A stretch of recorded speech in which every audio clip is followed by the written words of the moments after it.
here. We are going to take a bit of a sports and political turn here, here on our program. Great to be joined by Peter Albrecht, the news anchor right here at WKRG. First of all, news has kind of broken over the last few hours that Paul Finebaum, the host of the SEC Network, he's got his own radio show, has been in Alabama for a long time, is thinking about running for the United States Senate in the seat that's now vacated because Tommy Tuberville is running for governor of the state of Alabama. Number one, how did this land for you, and what do you make of these political figures going in, or sports figures going into politics? Yeah, kind of out of left field, I thought. And he said on this podcast that he was kind of inspired by the assassination of Charlie Kirk. It got him to thinking and contemplating a lot of stuff. He's always been a Republican and a conservative guy, so he says now he's thinking about it. He's got to make a decision pretty quickly. January is qualifying, and the primary, which in the state of Alabama is the election, de facto, takes place in May. So it's not a lot of time. If he's going to do it, he needs to do it quickly. Absolutely. We talked about Tommy Tuberville and his run to that Senate seat, and then now he's going to take over as the governor.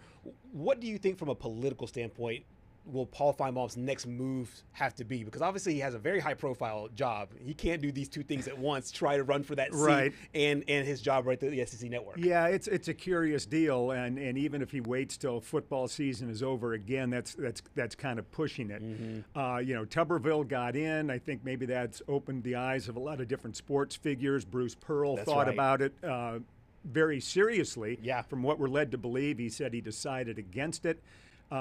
So I think, you know, Tuberville getting in kind of opened up that concept. And then, of course, the Trump administration is full of media people. And so, you know, I'm not sure if Finebaum has a relationship with the president, because whoever the president endorses is going to win that race, no matter the money or what else. But there's a couple other strong candidates in the race. Steve Marshall, the attorney general for 8 years in the state. And also Barry Moore, who's a congressman who now represents part of our area here in Mobile, Baldwin County, on over to the Wiregrass. He's been in Congress for about 6 years, but he's a very conservative guy. He's in the Freedom Caucus in the U.S. House. So if you're looking for a super conservative, he would be that person. And in a primary, that's who's voting. In a Republican primary, typically are very conservative voters. Absolutely. Paul Finebaum made mention of this on Outkick the Coverage on Trey Clavis, or Travis, what's his name? Clay Travis from Outkick the Coverage. He was on his show. He was very vague, Pete, about who basically talked him into this, or maybe said, hey, put a bug in his ear. Who do you think it might have been that said, he said somebody that's kind of high up in Alabama government, and is somebody that you think that maybe that is aligned with the Trump administration that told him, hey, think about this? Yeah, I really don't know. I mean, his name recognition would be off the charts.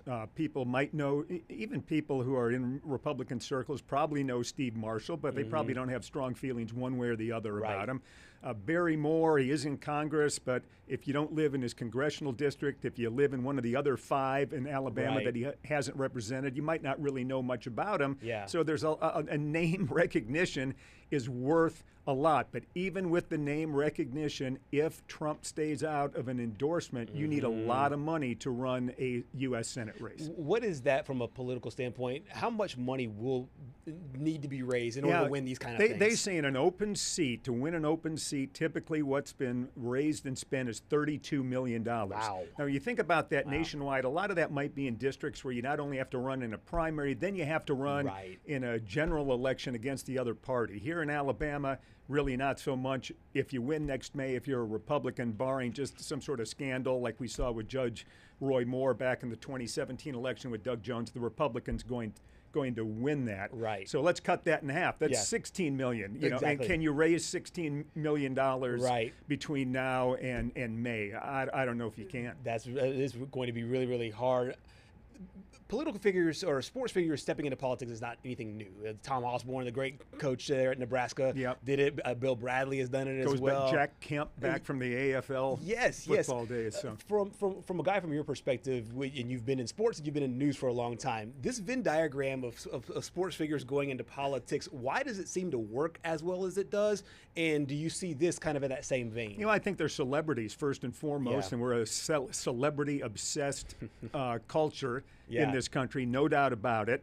I think people, you know, who are around athletics are competitive. They want to win, you know, if they've been coaches or players, and they see that as another arena maybe maybe to get into. I don't know. Yeah. One question I'd ask about Paul Finebaum, and you might know more than I would or have some thoughts about it, is he's very well known, but is he very well liked? Those are two different things. That's true. And you might listen to Finebaum, might be very popular, but that doesn't necessarily mean you like him if you listen to him every day. I don't know. That's exactly right. That's a really good point, though, too, because he's been such a polarizing figure on the radio. Right. I wonder if that will continue to the ballot box if he still has this split vote there. Well, right. Well, part of the personality, you know, you get people to listen to you on the radio is to kind of go on the edge and aggravate people and that kind of thing.